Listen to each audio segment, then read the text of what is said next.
Guruve Gaura Chanjaya Radhikaya Tadare Krishnaya Krishna Bhaktaya Tad Bhaktaya Namo Namaha Vanchakalpatrubhyascha Kripa Sindhubheva Patitanam Pavanebhyo Vaishnavebhyo Namo Namaha Jaya Shri Krishna Chaitanya Prabhu Nityananda Shri Advaita Gadadhara Shivasari Gaura Bhaktavinda Hare Krishna Krishna Krishna Hare Hare Hare Rama Rama Rama Hare Hare.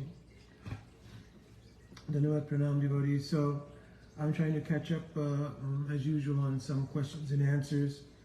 So I want to speak a little bit about a question that was posed regarding the depth of the Guru-disciple relationship, why there's so much emphasis on the Guru-disciple relationship, Gurus and disciples being of various levels, what's the difference in those relationships. Also part of the question was Sadguru means the eternal manifestation of Guru in your life, and is this a principle or is this a person? So just dealing with those couple of aspects of the questions. I'm also just a little bit under the weather, so forgive me. One is that the relationship with Guru and disciple is dependent on a number of factors. One is especially the maturation of the disciple. Certainly Guru should be qualified. You have all the Shastra Praman for what should be the qualification of Guru. Tadvidi pranipattena pariprashnena sevaya upadekshanti te jnanam jnaninas tattva darshana. They should have seen, they should have darshan of the absolute truth. Also, Tasmad Guru Prapajita Jigyashu Shretamam Shabdapure Chanishnatam Brahma Upasamasrayam. They should be fixed, being bathed in the absorption and realizations of Bhagavan and Bhagavat Seva, and having been absorbed like that, they are fit to answer the relevant questions regarding absolute truth posed by a disciple, right? Because it's mentioned in verse Tasmad Guru Prapajita Jigyashu Shretamam. So one qualification of a disciple is also the ability to ask relevant questions. So in this way, there are many verses describing the position of Shri Guru. And also there are various descriptions of what is an ideal disciple and what is not an ideal disciple. So having studied those things, getting to the gist of our discussion here, when there's some maturation in the disciple and the Guru is qualified, at that time, the mystery, the true Rahasya, which is what I put in the title of the relationship between Guru and disciple, can be understood. Prior to the maturation of the disciple, even if the Guru is very qualified, the Rahasya or the mystery of the relationship is not fully digested by the disciple. So it may be, even in that entire lifetime, the disciple will have a relationship with Guru, they may render service to Guru, but their understanding of the depth of Guru may remain either superficial, partial. It may remain at a level of great appreciation, but it may not reach the level of understanding the true nature of Sadguru. So this is because the process of bhakti is not necessarily just a one lifetime event. Coming from a Judeo-Christian background, many devotees, we've come to Krishna consciousness and we've sort of imposed the Judeo-Christian idea of Guru being a Christ-like figure whom we, once having given faith to, once having dedicated ourselves to, becomes a savior. A savior in this sense meaning under our idea of salvation. That the basis of my taking to Krishna consciousness was primarily based in getting free from the material world, from the illusion of the material world, from the suffering of the material world. Shri Guru is that via medium by which that suffering, illusion, everything will come to an end, and I will obtain an eternal happiness in the kingdom of God. So if you parallel that to to Judeo-Christian ideals, it pretty much runs the same course. So, of course, in the true understanding of bhakti, Sri Guru is not the sort of intermediary or via medium to just our salvation. But especially in the idea of Sudha Bhakti, Sri Guru is actually, when understood properly, the means of realization of Bhagavat Parikar. It means who is an associate of Bhagavan. Because it's mentioned that when you are chanting Harinam or following the process of bhajan, it begins Ado Shraddha. So Ado Shraddha means when the prabhav of a sadhu has taken place through a Gyata Sukriti. In other words, maybe somebody got a book, or they heard a Harinam party, or they took prasadam, or they gave a donation or something like that. That Agyata Sukriti is Ado Shraddha. But it would not be possible had it not been for the prabhav of a sadhu. Example, pretty much in the Western world, by the mercy of our Srila Prabhupada, so many people were exposed to the path of pure bhakti via those who were serving Srila Prabhupada by book distribution, making temples, making prasadam places, etc., etc. So by the prabhav of the sadhu, through Agyata Sukriti means a kind of Bhakti Unmukhi Sukritis also, Agyata Bhakti Unmukhi Sukritis, some kind of pious activity related to bhakti, a person comes Ado Shraddha.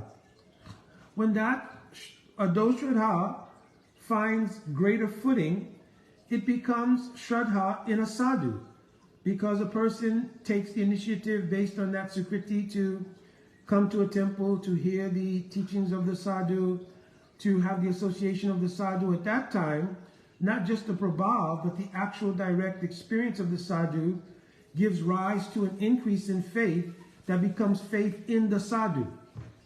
So Ado Shraddha has different phases. It's not just one thing. So Ado Shraddha leading to Sadhu Sangha. In Sadhu Sangha, faith is not dissipated, but rather now the faith is placed in sadhu. So that's why it becomes Sadhu Sangha. Sangha literally means Samyak Rupain Anugamana. The faith in giving body, mind, word, moods, everything to the anugatya of that sadhu. So that is truly called Sadhu Sangha. So this faith and this Sadhu Sangha, it goes through various levels of maturation. So as the devotee is maturing, and that may be, as I mentioned in the very beginning, more than a one lifetime event. You understand? So it's not quite like the Judeo-Christian idea that once I've reposed my faith, then as long as I maintain that, I'm in the status of salvation. So here, of course, whatever we perform in bhakti, nahabrakama nashtoshti, pratyavayo navijite, so alpamapisha dhamasha trayate matobhya, excuse me. Whatever we do in bhakti is not lost. So alpam, even a little bit, that remains permanent as long as we do not commit, especially Vaishnava aparad, right? So, but that faith grows. And even from one body to another body, those bhakti samskars, those impressions of faith in bhakti, they're not lost. So it means that in the next life, along with my material karmic impressions, these spiritual impressions will come from whatever bhakti activities I performed in the previous life. So what I'm making a narrative of here is that if we follow the birth-to-birth maturation of the bhakti samskars in any particular birth, when those samskars are mature, one's relationship with Guru, that has maybe taken place many times, because one question came up, is it that we become mature and then we meet Guru and then we take Diksha? It could be that many lives we've taken Diksha, but the fruition of the Diksha had not come about. We had not realized the fruit of Diksha. Therefore, in the next life also, again, we will take Diksha. Now the question came, well, is it going to be the same Guru, or is it just a principle that comes? Various devotees have different opinions on this, but by mood we should think. By mood we should understand. Chakudan Diloye, Janami Janami Prabhu say that my Gurudev has come for me life after life after life. You understand? So we will not make a distinction that is it just the principle, is it the persona of my Gurudev, for instance, Srila Prabhupada or my Guru Pada Padma or whoever your particular Guru is. We will think my Guru has come for me life after life. This is how the absorption of the sadhak should be in relation to Gurudev, right? So not so much the analysis of the logic of the principle of Akhanda Guru Tattva versus Vyasti Guru Tattva. All these things, they're there. This is a Tattva. But the mood in relation to Guru, especially in the stage of Vishrambha Seva, which I'll describe in a minute, a very thick idea that my own Gurudev will come for me life after life. My own Gurudev, in his Samadhi Leela, will avail himself in my depth of bhajan to answer my questions, to help guide me. And also in my practical sudden life, those whom I meet who perform the function of Shiksha Guru, I will see that my Guru Pada Padma has entered that person in order to continue my guidance. You understand? So there'll be affection for that person who's become the via medium, for my Gurudev's further teachings for me, and affection for my Gurudev on a continuum that my Gurudev continues to appear to me as Shiksha Guru. So as we go from one life to another, the karmic impressions may put us in a position where we take Diksha again from Guru. And I just gave narrative how we should consider having found Guru. This is my eternal Guru who has appeared for me life after life after life for my deliverance. Right? Like I said, there's a backdrop of all kinds of ideas about whether it's a principle or this or that, but in terms of the spiritual emotion of the relationship between Guru and disciple, it should be gleaned as this is my eternal relationship with my particular Guru. Right?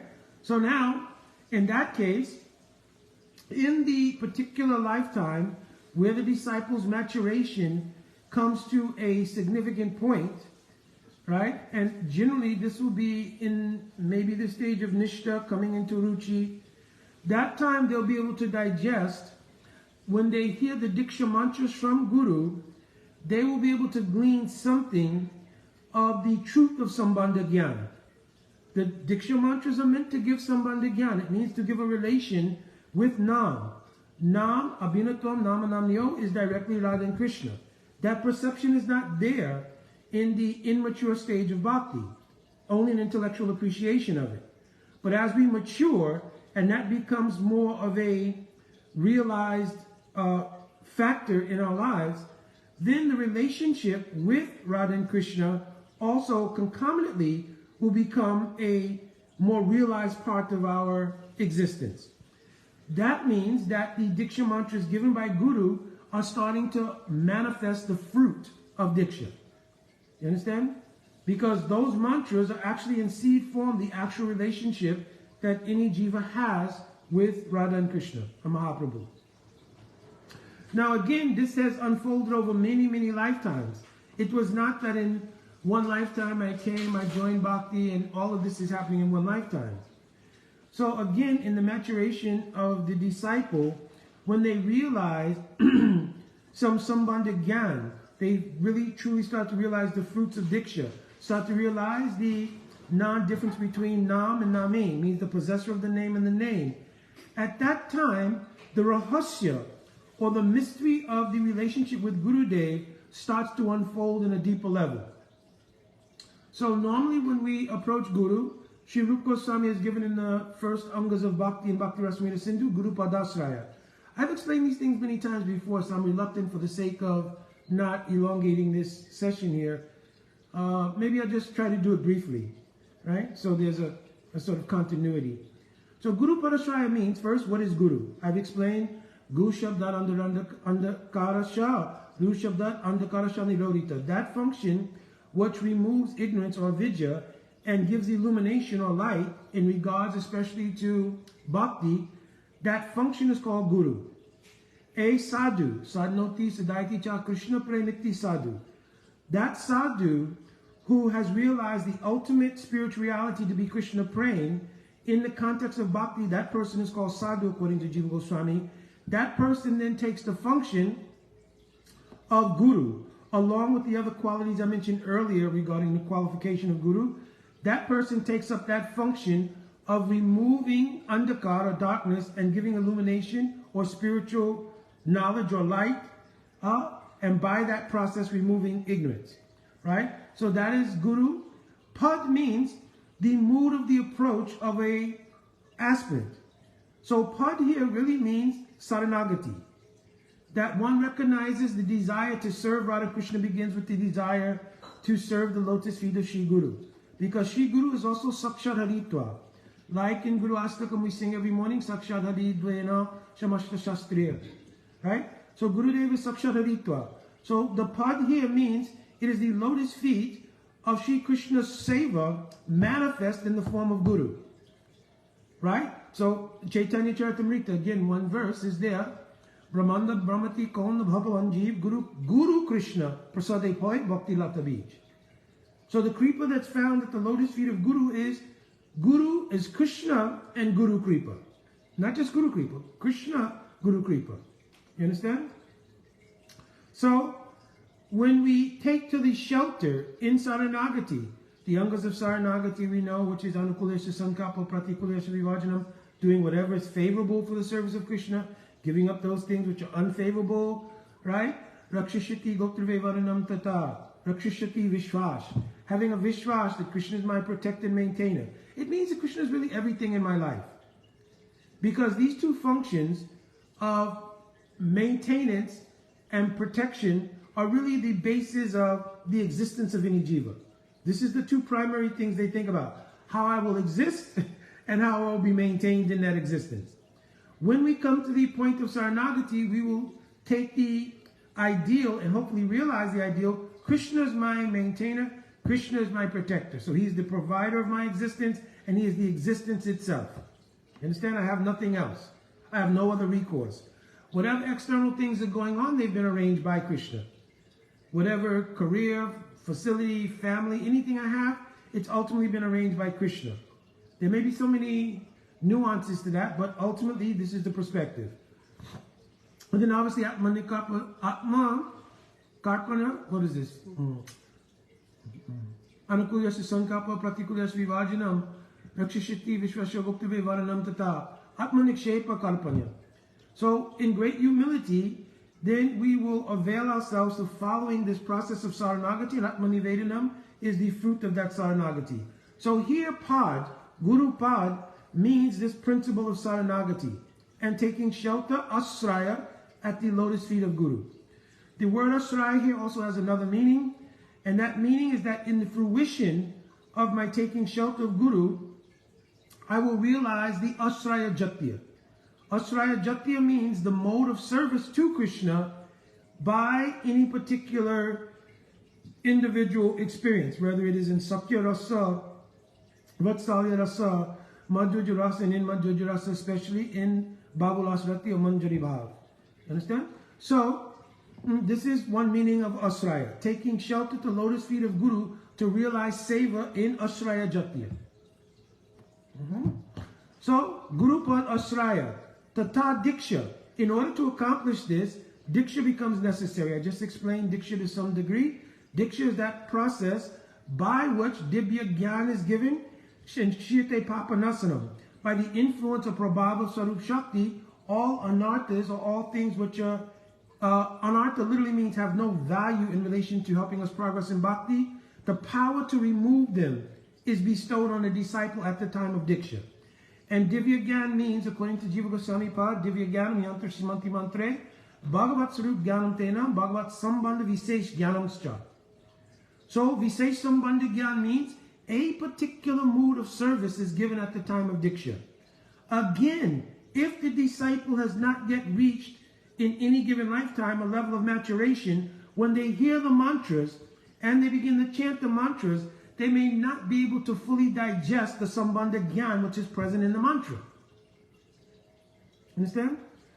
So it requires a continuum of both practice and hearing from Sadguru and from Sadhus in order to come to a level of maturation to be able to digest the Sambandha Gyan which is present in the mantra. Therefore, Tata Diksha Shikshadi must have Siksha. Then ultimately, to reveal the Rahasya of the relationship with Guru, Vishramba Seva is necessary. But if the first parts of the development of the relationship with Guru are not accomplished, for one, you don't take Guru, so you don't do Guru Parasaraya. Secondly, you don't receive Diksha. Harinam is concomitant. You receive Harinam, then you receive Diksha. So, if you don't receive those things from Guru, and Siksha, if you don't receive illumination in what you receive, it will be very difficult to do Vishrambena Guru Seva. Therefore, it will be very difficult to understand the Rahasya or mystery of the relationship between the disciple and the Guru. So now let me explain why this mystery or Rahasya of the relationship with Sri Guru is very important. Srila Jiva Goswami Pad has said that realization of the actuality of Harinam comes in stages. Nam, Rup, Gun, Parikar, Seva, Lila. You understand? Nam, Rup, Gun, Parikar, Seva, and then the Lila. You understand? So progressively the name unfolds, and in that unfoldment, in that what's called a crumb, in that progression, realization of the Parikar and the Seva will come prior to being able to enter into Lila. What many people miss is that Sri Guru is that Parikar. Now remember, all Gurus are different, maybe at different levels. For instance, it's mentioned those persons who may be in Madhyamadikar. It means they have some praying. And Jiva Goswami Prabhupada is mentioned coming from the stage of Ruchi, right? Up to the stage of actual Bhav, etc. And they're described also by Sri Rupa Goswami Prabhupada in Bhakti Rasamrita Sindhu, Sastrayukti Sunipuna, Dridasara Yandra, Uttamarikari se Taraye Sangsara. Their Uttamarikar is in the eligibility to practice sadhan bhakti. They themselves are fixed in the practice. They have some realization in Sastra. Sastra Yukti means both the knowledge of Sastra. Yukta also means connected, so they're able to connect the threads of Sastra. And also, Yukti means application. They know how to apply Sastra. So they are also fit to Taraye Samsara, help others to cross the path of Samsara. So my Guru Parapadma says this level of Guru can definitely give Sambandha Gyan, and they can also give Abhideya Tattva. But they will not be able to give the Prayojan, meaning the actual relationship. You understand? They can open that portal. Through Sambandha Gyan and Abhideya, they can open that portal. Then, if that person has no Guru Abhiman, and they're genuinely doing a service, they will continue to grow themselves. But in the interim, then the Guru Parampara, their own Guru, and then their Param Guru, and then their Parapara Guru, they will subsidize in that portal of Guru Parampara the illumination of the actual substance of the Prayojan. Let me repeat that. If Sri Guru obviously is an eternal associate who's descended to this world, that means one of Bhagavan's Parikas who's descended to this world and is performing the function of Guru. They can illuminate both the Sambandha Gyan, the practice, Abhideya, and they can award the Prayojan in terms of the full realization of one's Swarup, etc., via Swarup Shakti, coming from their teachings, etc., etc. If a person is in Madhyamadikar and they're performing the function of Guru because there's any necessity, because the rarity of eternal associates or even those who become Siddha by sadhana, it is rare. It's actually rare. It's not just everywhere and anywhere. You throw a nickel and you'll hit one realized sadhu. It's not like that. So there may be necessity of those who have come in genuine Madhyamadikar, and they are Sastra Yukti Sunipuna, as I mentioned before. They may also perform the function of Guru. They will be able to illuminate what is Sambandha Gyan, what is the nature of the practice, Abhideya. But the actual substance of the Prayojan, they are still unfolding to that as well. But if they don't have Guru Abhiman means the idea that I am Guru. If you have that idea, you're not Guru. Because again, Guru is a function, and one can apply himself to the service of that function, But if you think I am Guru and I have disciples, already you're not Guru. And that Guru Abhiman will be an obfuscation to the flow of the Guru Parampara. You understand? Because you're obfuscating by your tasting the idea in Guru, you're obfuscating the pure flow of Guru Parampara. Therefore, you're not functioning as a portal for the descent of Swarup Shakti coming from our Guru Parampara. Understand? This is a very important point. So, that's one level of Guru. Obviously, I spoke of the other level of Guru, those who are either Sadhana Siddha or Nitya Siddha and who have descended to this world. In those cases, what will be revealed is the nature of the Parikar status of Sri Guru. Because sometimes we think, oh, if I obtain my perfection, just like it's written in Sastra, that when Sudha Sattva descends, a couple of verses later in Bhakti Rasamrita Sindhu it mentions, that Swarup Shakti descends and appears on the Chitta and takes over the functions of the Chitta. Swayam Prakasha Rupopi Basamana Prakashava, and illumines itself on the Chitta. So, Srila Gurudev, all of our acharyas explained, this descent of Swarup Shakti comes from one of the eternal associates. This is what is spoken. Here's one mysterious thing about Guru-disciple relationship. Is my Guru an eternal associate, either by Sadhana or Nitya Siddha? If they are, it's not like I have to look up in the cloud to see that descent of Swarup Shakti. That descent of Swarup Shakti is coming from the heart of my Gurudev. We tend to, I don't know, look past Sri Guru and look at, oh, the mood of Subal will descend, or the mood of Rup Manjari will descend. How will the mood of Subal or Rup Manjari descend? Through Guru Parampara. Therefore, reflected in the heart of my Gurudev, who's also accomplished to be the Palya Dasi of Radhika, in the service of Rup Manjari and the Gun of Lalita, that mood is what will come in my heart. You understand? So so the rahasya of understanding Guru-disciple relationship is to understand up to this point. And then during the Guru Ashtakam, every day we're singing, Nikunja Yuno Rati Keli Siddhaya Ralibhir Yuktira Pepshaniyai. My Gurudev is Nikunja Yuno Seva. My Gurudev is Nikunja Siddha Sevak. Means he is fully accomplished in the sevas of Nikunj, means in Manjari Seva. So I'm giving this example. If you're in Sakya Rasa, be different, etc. But in regard to Manjari Bhav, my Gurudev is like this. So we're singing every day this Bhajan Kirtan. If you have digested the Sambandha Gyan given by Gurudev, right, and according to that Sambandha Gyan you're singing, then you will appreciate this. If it's in Sakya Ras, you'll appreciate up to the point of Priyanama Sakas. If you are in Manjari Bhav, you will appreciate up to the point of seeing Gurudev as Manjari. You understand?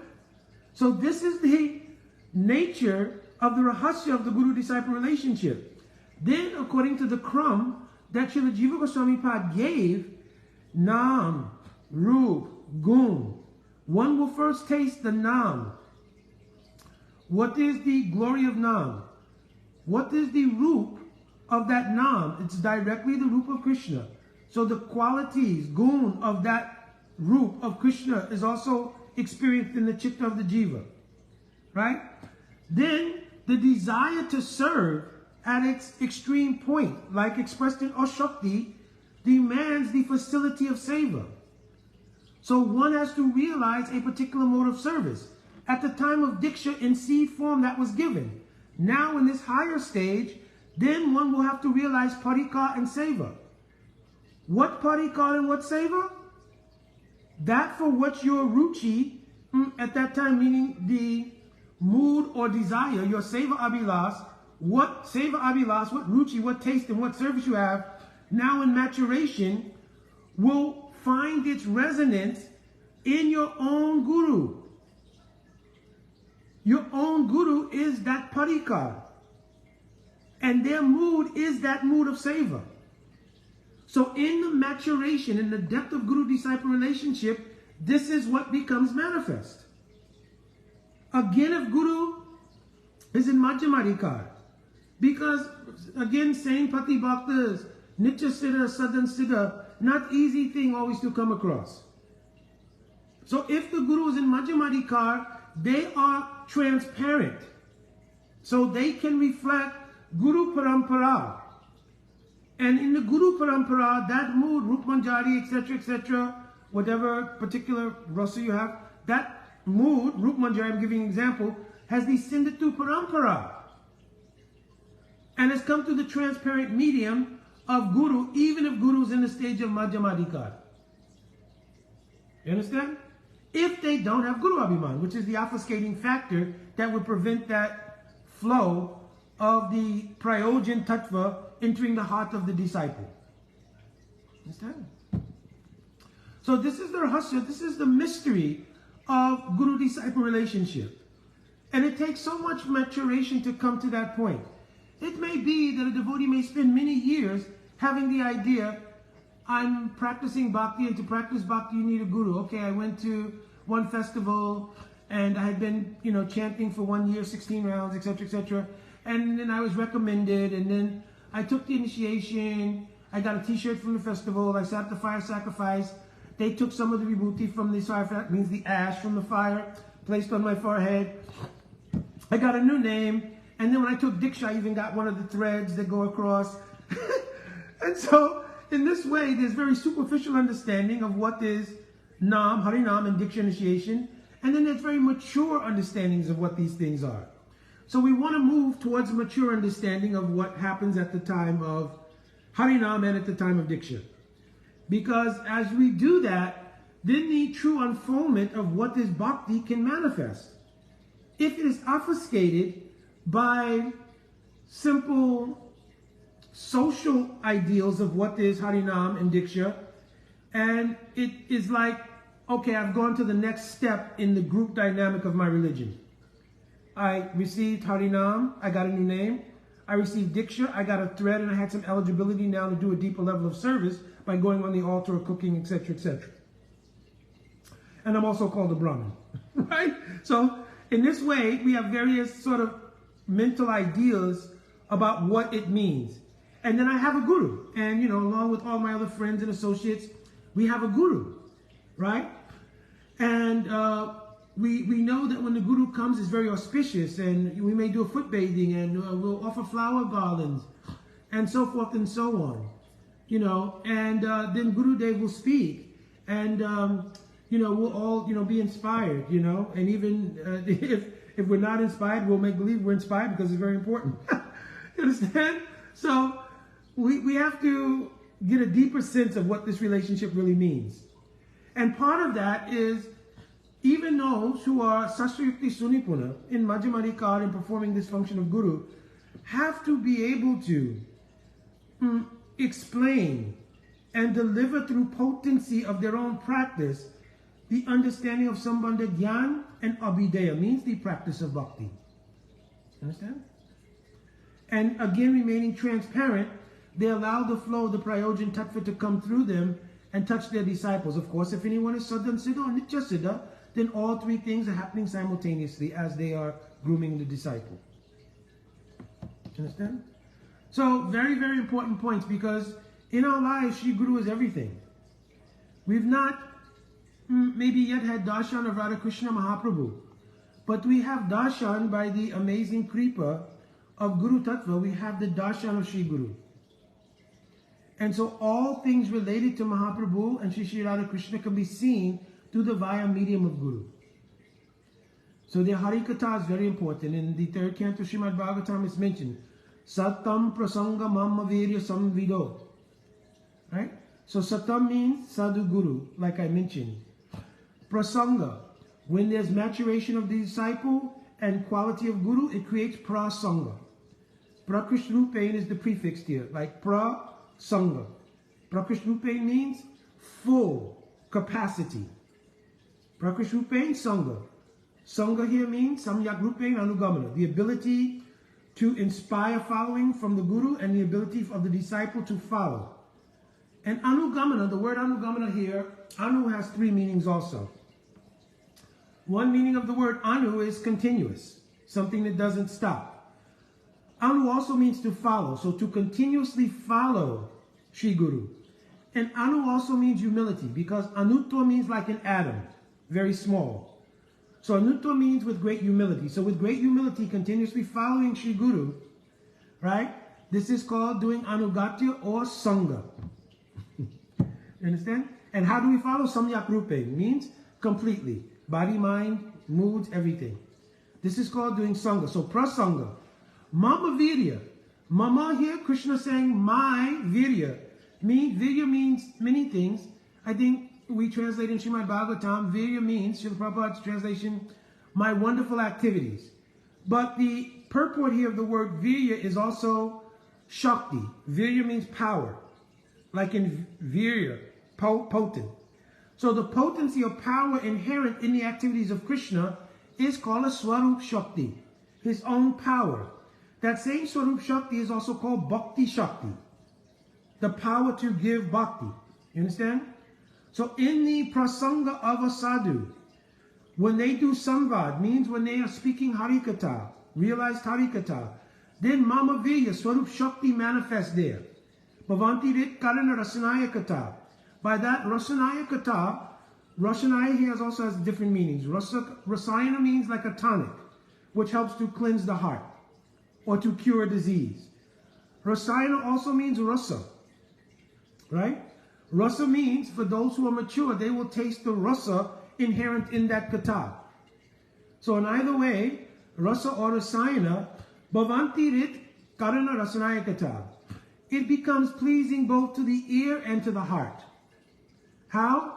In the heart, it cleans out the heart from any material impressions and implants spiritual impressions there, which illuminate the Nam, Rup, Gun, etc. of Lord Krishna and Mahaprabhu. You understand? And Karana means, if anyone is speaking Harikatha who really has any maturation in bhakti, their Harikatha is also so sweet. All their Tattva Gyan, all their Rasa Tattva, all their Lila Tattva speaking, very, very sweet and very pleasing. And therefore it inspires and attracts the devotee to hear. And in hearing that Harikatha, Tajosat Asu Appavagavatmi, very quickly, Shraddha, Bhakti, Shraddha, what is it? Shraddha Rati Bhakti Anukramishiti. In a continuous unfoldment, Shraddha develops up to the point of Rati, means Bhav. And then Bhav turns into Bhakti, meaning Prem Bhakti. So simply by hearing in the association of sadhu, this progression takes place. So Guru, sadhu is same thing, right? Of course, there also may be other sadhus who are like Shiksha, Guru for us, etc., etc. But hearing from Guru sadhu like this, it creates the ability for the realization of what we came to practice bhakti for to happen. Without this depth of relationship to Guru, then that does not take place. Because the maturation may be there in terms of the Guru's qualification, but if the disciple is not also qualified, they cannot digest sufficiently that association. And they'll put it in a certain category and they'll operate on that category. But the depth of the Rahasya or mystery of the Guru-disciple relationship will not come to fruition until maturation in the disciple has taken place. All right, so hopefully this was helpful to answer the devotee who asked the question. And I thought also I would give some elaboration because we're in a time now where for many devotees who are older, they're coming to the latter stages of their life. And the importance of how they take up the practice is very significant. And it's very important your understanding and your mood in doing sadhan bhajan, means your spiritual practice. Not understanding these things can't be dismissed as simply, oh, well, I don't read so much and everything, but I chant and, you know, I get up for Mangalarti or something. We have to understand what it is we're doing. Right? We don't pretty much do anything in life on a long-term basis without some understanding of what it is that we're doing. Right? If somebody picks up a course of action towards a career, then they want to understand what it is they're doing. You don't become a doctor without understanding the nuances of medicine, etc., etc. You don't become a businessman without understanding nuances of business, etc. Why would we think that in spiritual life, that the details of spiritual life, the nuances of understanding these things is not important? And part of that also comes from, again, the perhaps previous religious experiences we had where simply reposing faith in something was enough. I can go on with the rest of my life, and then at the end, I'll simply get the reward of that faith. But bhakti is different. Bhakti is asking for saranagati, surrender. That is both the doorway and the first anga of bhakti. Because Guru Parasraya means saranagati. So there's both the doorway to bhakti and the first anga of bhakti. So we have to actually surrender to the process. Understand? And we can't imagine that our Guru Vargas, means our mentorial succession, our Guru Parampara, has written literally millions of verses. Jiva Goswami himself wrote 400,000 verses. But they did all of that because it really wasn't that important. I'll just chant and, I have faith, I'll do some savor, and, I'll go back to Godhead. So don't think like this. Actually, and also don't think there's a class of devotees and they're like Gyanis or something. So they study all the books, everything, because simply by learning, you'll not also get bhakti. You understand? It's not that kind of thing.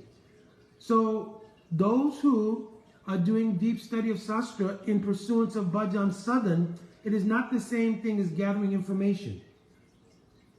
And then real bhakti is something else. That's also something that started to happen. There was an idea that the devotees would do a deep study. If they have a good memory, they'll memorize so many verses, everything else. And they were put in the category of learned devotees or Gyani devotees. And then real bhakti also is something else. It's like a mood, it's a love, or this or that. Don't do these things. Don't do these things. Bhajan sadhan means the deep study of what it is our Goswami Varga, our Guru Parampara, our own Guru Dev and Sadhus have given us. Do deep study of these things. It's called Shwadhyaya.